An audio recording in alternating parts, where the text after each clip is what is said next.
ഇന്നത്തെ ശുഭചിന്തയിലേക്ക് ഏവർക്കും സ്വാഗതം. ഒരു ചെറിയ കഥ കേൾക്കാം. ഒരു വലിയ കെട്ടിടത്തിൻ്റെ പണി നടക്കുകയാണ്. ആ സമയത്ത് കെട്ടിടത്തിൻ്റെ മുകളിൽ നിൽക്കുന്ന സൂപ്പർവൈസർ എന്തോ പറയുവാനായി താഴെ നിൽക്കുന്ന പണിക്കാരനെ ഉറക്കെ പല പ്രാവശ്യം വിളിച്ചു. പക്ഷേ പണിയുടെ ബഹളത്തിനിടയിൽ പണിക്കാരനത് കേൾക്കാൻ കഴിഞ്ഞില്ല.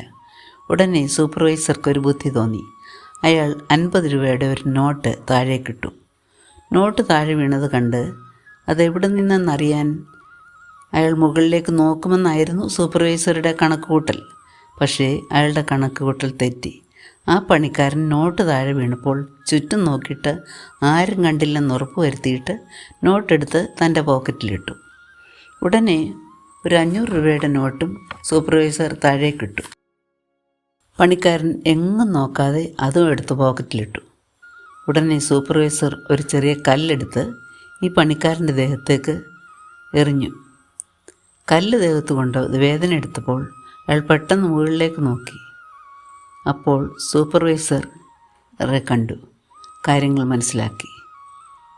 എന്താണ് ഈ ചെറിയ കഥ നമുക്ക് തരുന്ന സന്ദേശം? ഈ കഥയിലെ പണിക്കാരനെ പോലെ തന്നെയല്ലേ നാം പലപ്പോഴും? ദൈവം സൗഭാഗ്യങ്ങൾ തരുമ്പോൾ നാം ആർക്കും പങ്കുവയ്ക്കാതെ ആരും അറിയാതെ അവ സ്വന്തമാക്കും. പലപ്പോഴും നന്ദി പറയാൻ പോലും ശ്രദ്ധിക്കാറില്ല. എന്നാൽ അരുതാത്ത എന്തെങ്കിലും നമ്മുടെ ജീവിതത്തിൽ സംഭവിക്കുമ്പോൾ തന്നെ ഇതെങ്ങനെ സംഭവിച്ചു, എനിക്കിതെങ്ങനെ വന്നു എന്ന് തിരിഞ്ഞു നോക്കും. എല്ലാ നന്മകളും തന്നിലേക്ക് മാത്രം വർഷിക്കപ്പെടണമെന്ന് വാശി പിടിക്കുന്നവർ തനിക്ക് മാത്രമേ നൽകപ്പെടുന്ന വേദനകളെ ചോദ്യം ചെയ്യും. എന്നാൽ അനുഗ്രഹങ്ങൾ ഉയർത്തുന്ന ഈശ്വര ചിന്തയേക്കാൾ തെളിമയും തീക്ഷ്ണതയും ആപത്തുകൾ സൃഷ്ടിക്കുന്ന ഈശ്വര വിചാരങ്ങൾക്കുണ്ടാകുമെന്നതാണ് വാസ്തവം.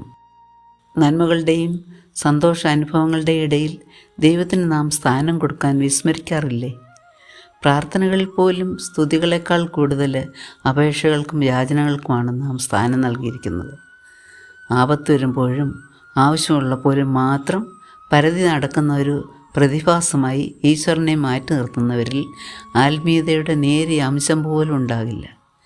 ഹിതകരമല്ലാത്തത് സംഭവിക്കുമ്പോൾ നടത്തുന്ന വീണ്ടും വിചാരവും സ്വയം തിരുത്തലും അനുദിന ജീവിതത്തിൻ്റെ ഭാഗമായിരുന്നെങ്കിൽ ഒട്ടേറെ കല്ലേറുകൾ ഒഴിവാക്കാമായിരുന്നു. കാര്യം കാണാൻ മാത്രം നിലനിർത്തുന്ന സൗഹൃദങ്ങളുടെ പട്ടികയിലേക്ക് ഈശ്വരനെ വലിച്ചിടരുത്. വേദന വന്നിട്ട് വേണോ വിശ്വാസിയാകാനും വിനീതനാകാനും? ഞാൻ യഹോവയെ എല്ലാ കാലത്തും വാഴ്ത്തും, അവൻ്റെ സ്തുതി എപ്പോഴും എൻ്റെ നാവിന്മേലിരിക്കുമെന്ന് സങ്കീർത്തനക്കാരൻ നമ്മെ പഠിപ്പിക്കുന്നില്ലേ? നമുക്കും കഷ്ടകാലത്ത് മാത്രം ദൈവത്തെ അന്വേഷിക്കാതെ എല്ലാ കാലത്തും ഒരുപോലെ ദൈവത്തിൽ സന്തോഷിപ്പാൻ കൃപ ലഭിക്കട്ടെ എന്ന് പ്രാർത്ഥിച്ചുകൊണ്ട് ഇന്നത്തെ ശുഭചിന്ത നമുക്കിവിടെ അവസാനിപ്പിക്കാം.